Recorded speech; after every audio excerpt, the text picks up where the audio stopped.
Hello, everybody, and welcome to this amazing full moon energy that we are flowing into.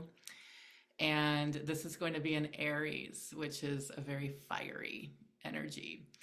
Um, we're also flowing into the dark time of the year, right? We're heading out into fall, into October. We're going to be heading into Samhain or Halloween, which is All Souls Day, like all the different names that they have for it, Dia de los Muertos, where we're going into the realm of the ancestors, where the veil is going to be very thin.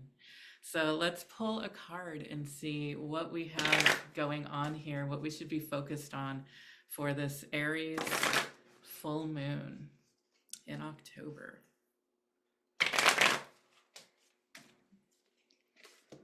Ah, interesting. So we've got the Hermit.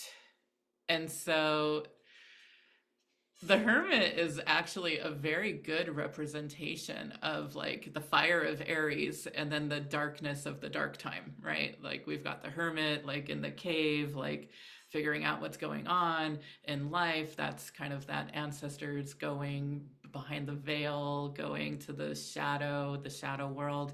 And then, but there's always a light within that dark.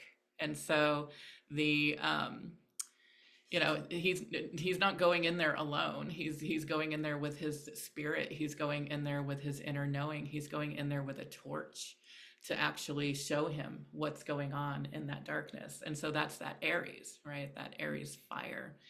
So I love this. I love that it's showing us like, yes, we are going into the dark time. The dark time is not a scary time, right? It's not like good evil, right? It's not that kind of dark. It's more of we're going to go within. We're going to really like check in on ourselves. We're not going to be like running around doing all kinds of things for summer vacations and this, that, and the other. This is about like, we had our fun. We were out in the sun. We were running around doing all our things. Now we're going to go within. We're going to go within and really check on us and spend time with family, right? We've got the holidays coming in through the dark time. So when I say the dark time, it's just the year. It's the light in the dark of the sky, and not so much like a bad time. It's about the shadow. We have to know what's going on within us in order to create what we want around us. So I definitely invite you to do some inner work, with this beautiful full moon that we have coming in. I'm also inviting you to do some work with your ancestors. Your ancestors are with you 24/7, 365 days a year, every year of your life. As long as you're breathing, your ancestors are with you. They are in your bones, they're in your blood, they're in your heart, they're in your mind, right? And so I do once a year during this thinning of the veil. I do an ancestor class where I teach you how to connect more deeply to your ancestors any time of the year. It doesn't have to be, during late October, early November. I connect with my ancestors daily.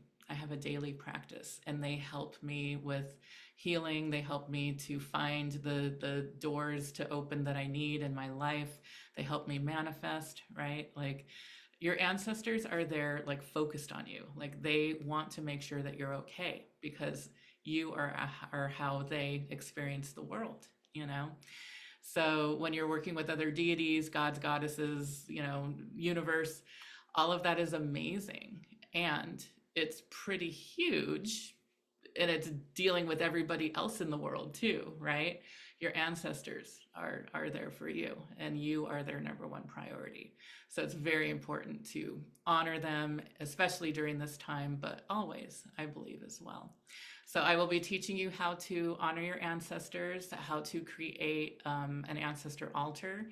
You will be going on a hypnosis journey, and I will be sending Reiki to you for 24 hours to create more of a bond and connection between you and your ancestors.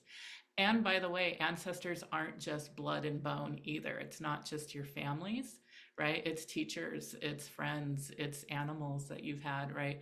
These are all your ancestral choir. So we will be, reaching out to all of them, any and all. So, sending you guys some love on this beautiful journey into the dark time. Love you.